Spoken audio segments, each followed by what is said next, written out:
తోసేద్దామా, ఏం చెప్పి తప్పించుకుందామా అన్న కార్యక్రమం మీకు తెలిసినంత బాగా ఎవరికి తెలియదు. దీనికోసం కాదు మీకు ఓట్లేసింది, మీకు అధికారం ఇచ్చింది, మీకు పదవులు ఇచ్చింది. ఇప్పటికైనా ఈ రెడ్ బుక్ అరాచక పాలనని మానేసి ప్రజలకి మీరు ఏదైతే ప్రామిస్ చేశారో ఆ ప్రామిస్ని ఫుల్ఫిల్ చేస్తూ ఈ రాష్ట్ర పరువుని కాపాడమని చంద్రబాబు నాయుడుకి, లోకేష్కి, పవన్ కళ్యాణ్కి తెలియజేసుకుంటున్నాం. ఎందుకంటే పవన్ కళ్యాణ్ గారు ఏదో మత్తులో మాయలో ఉన్నారు, చంద్రబాబు నాయుడు మత్తు మాయలో. కనీసం దావోస్కి మిమ్మల్ని తీసుకెళ్ళలేదు అంటే మీరు వెళ్తే పెట్టుబడులు రావని మిమ్మల్ని తీసుకెళ్లేదా పవన్ కళ్యాణ్ గారు?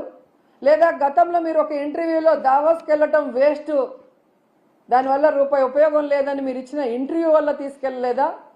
లేదా పవన్ కళ్యాణ్ వస్తే లోకేష్కి ఇంపార్టెన్స్ తగ్గిపోతుందని తీసుకెళ్ళలేదా? ఇది మాకు చెప్పకపోయినా పర్లేదు, కనీసం పవన్ కళ్యాణ్కి జనసేన కూలీలకు చెప్పాల్సిన అవసరం ఉందని కూడా ఈ సందర్భంగా తెలియజేసుకుంటున్నా.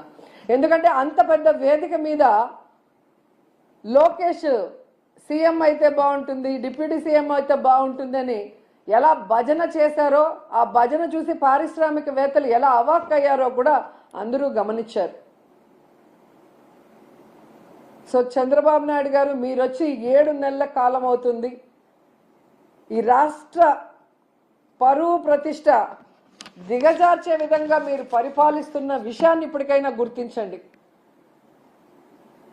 మొన్న టీటీడీ తిరుమల వైకుంఠ ఏకాదశి తొక్కిసలాటలో ప్రాణాలు పోగొట్టుకున్న కుటుంబాల్ని మీరు గాలికి వదిలేసి దాంట్లో నుంచి మిమ్మల్ని నమ్ముకున్న మీ అఫీషియల్స్ ఎవరైతే మీరు రిక్రూట్ చేశారో మీరు రిక్రూట్ చేసిన టీటీడీ పాలక మండలిని తప్పించడానికి, కాపాడటం కోసం ఈరోజు ఎన్ని డాన్సులు వేస్తూ తిరుమల పవిత్రతను పాడు చేస్తున్నారు.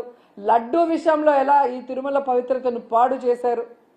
అలాగే మహిళల మీద ఇన్ని అఘాయిత్యాలు, ఇన్ని అత్యాచారాలు, హత్యలు జరుగుతుంటే కూడా మీరు దాన్ని ఎవరి మీద నెట్టాలి, ఏ పార్టీ మీద నెట్టాలన్న ప్రయత్నం చేస్తున్నారే తప్ప వాటికి అడ్డుకట్ట వేయకపోవటం ఈ రాష్ట్ర ప్రజలందరూ కూడా గమనిస్తున్నారు. ముఖ్యంగా పవన్ కళ్యాణ్ గారు లా అండ్ ఆర్డర్ ఫెయిల్యూర్ అయింది, హోమ్ మినిస్టర్ ఫెయిల్యూర్ అయ్యారని చెప్పి అంత చెప్పిన తర్వాత కూడా ఇంతవరకు మీరు లా అండ్ ఆర్డర్ మీద దృష్టి పెట్టలేదు అంటే ఈ రాష్ట్ర ఇమేజ్ ఎంత దిగజారిపోయిందో దావోస్ పర్యటనలో మీకు ఒక్క ఎంఓయూ కూడా అవ్వకపోవటం అనేది ఇప్పటికైనా తెలుసుకొని రాష్ట్ర ప్రతిష్టని, పరువుని పెంచే విధంగా మీరు పరిపాలిస్తారని ఆశిస్తున్నాం. అలాగే ఈ రాష్ట్రంలో తప్పుడు కేసులు, ఈ రాష్ట్రంలో మీకు నచ్చని వాళ్ళ మీద ఏదో రకంగా కక్ష సాధింపు చేయాలి అంటే అది కరెక్ట్ కాదు. ఎందుకంటే ఎప్పటికీ మీరు ఉండరు. రాబోయే కాలంలో జగన్మోహన్ రెడ్డి గారు ఖచ్చితంగా ముఖ్యమంత్రి అవుతారు.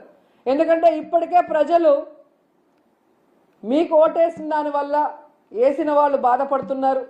ఈవీఎంల వల్ల మీరు గెలిచారనుకున్న వాళ్ళు మీరు దిగిపోవాలని ప్రార్థనలు చేస్తున్నారు. ఎందుకంటే మీ వల్ల పేదవాళ్ళకి ఉపయోగం లేదు, రాష్ట్రానికి ఉపయోగం లేదు, ఏ వర్గానికి కూడా ఉపయోగం లేదు. కాబట్టి ఇప్పటికైనా మీరు మీ సీనియారిటీని ఇచ్చిన మాట నిలబెట్టుకోవడంలో పెట్టండి.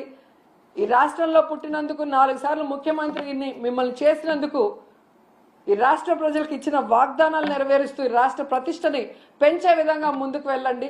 ఇప్పటికైనా అబద్ధాలు చెప్పడం మానేయండి అని కూడా ఈ సందర్భంగా తెలియజేసుకుంటూ, నిజంగా ఈరోజు ఒక్క ఎంఓయూ కూడా జరగకుండా వీళ్ళు తిరిగి రావటం వీళ్ళకి సిగ్గనిపించడం లేదేమో కానీ ఈ రాష్ట్రంలో ఉన్న ఒక ప్రజల్లాగా, అంటే ఒక ఓటర్ లాగా లేదా ఒక లీడర్ లాగా మేమైతే పక్క రాష్ట్రాల వాళ్ళ ముందు మొహం చూపించలేక సిగ్గుపడుతున్నాం.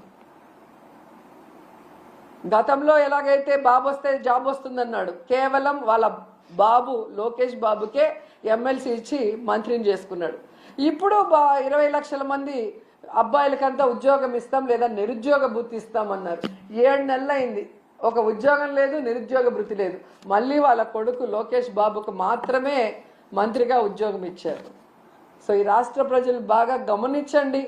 మీకు మంచి చేసిన వాళ్ళని, మీకు మంచి చేయాలని తాపత్రయపడే వాళ్ళని ఇప్పటికైనా గుర్తించి ఇలాంటి కూటమి నాయకులు చెప్పే అబద్ధాలకి, కుట్రలకి, కుతంత్రాలకి మీరు నమ్మి బలవద్దని కూడా అందరికీ కోరుకుంటున్నాను.